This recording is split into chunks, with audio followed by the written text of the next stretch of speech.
శ్రీమాత్రే నమః. ఈరోజు వచ్చేసి పులుపు దొండకాయ కర్రీ వండుకున్నామండి.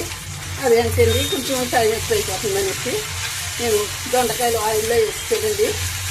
చూడండి వాటికి ఏం కావాలన్నది నేను చూపిస్తానండి. చాలా బాగుంటుందండి. పులుపు దొండకాయ ఇలాగా మగ్గించుకుని పులుపు వేసుకుని వండుకుంటే చాలా బాగుంటుందండి.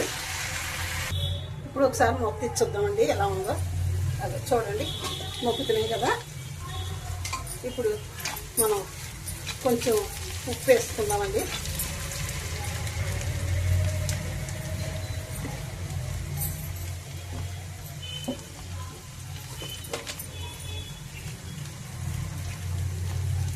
ఉప్పు చూసుకుని వేసుకోవాలండి. ఉప్పు వేసానండి, కొంచెం సరిపోద్దండి. అంటే కొంచెం పులుసులు అయితే ఎక్కువ పడుతుంది కానీ ఇలా తక్కువ పడుతుందండి.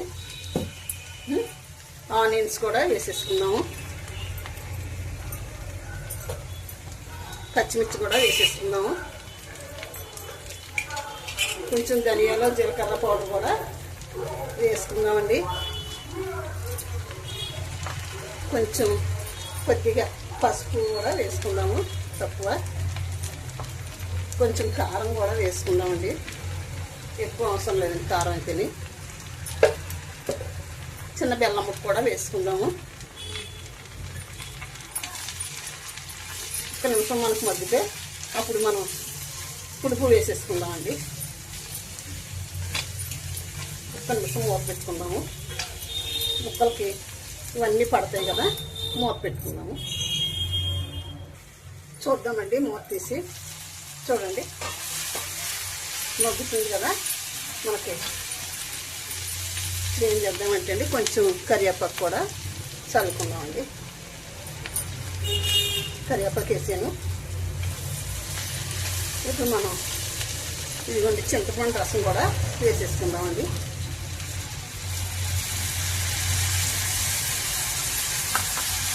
ఇలా వండుకుంటే సూపర్ టేస్ట్ వస్తుందండి. చాలా బాగుంటుంది కూడా. సిమ్లో పెట్టి దగ్గరగా మగ్గన చేసుకుంటే వేడి కూడా చేయదండి. మనకు చాలా బాగుంటుందండి కర్రీ అయితేని. కావాలన్నా కూడా కొంచెం కారం ఎక్కువ వేసుకోవచ్చండి. నేనైతే పోపులు గట్ట వేయండి, పోపులు ఇష్టం ఉండదు అని చెప్ప ఇలాగా మగ్గబెట్టేసుకుంటానండి. చూద్దాము ఏ విధంగా మగ్గుతుందో. చూడండి ఇది ఇలా మగ్గుతుంది. మనం మూత పెట్టుకుందామండి కొద్దిసేపు. ఇంకాని ఒక 2 నిమిషాలు మళ్ళీ బాగా మగ్గితే ఇంకా బాగుంటుందండి కర్రీ. సూపర్ ఉంటుంది. ఇంకా చూద్దామండి ఎలా మగ్గిందో. అది మగ్గిపోయిందండి. ఇంకా మనకి పులుపు దొండకాయ చాలా బాగుంది. కట్టేసుకుని ఒక 2 నిమిషాలు మనం ఒక 5 నిమిషాలు ఈ పెనాలని ఉంచుకుంటే ఇంకా అలాగా మగ్గుతుందండి. కొంచెం కొత్తిమీర కూడా వేసుకుందామండి. వేసుకుని ఓ బౌల్లోకి తీసేసుకుంటానండి. కొంచెం 10 నిమిషాలు ఉంచుకున్న తర్వాత మనం బౌల్లో తీసుకుందామండి. కట్టేస్తున్నానండి. ఉంటానండి.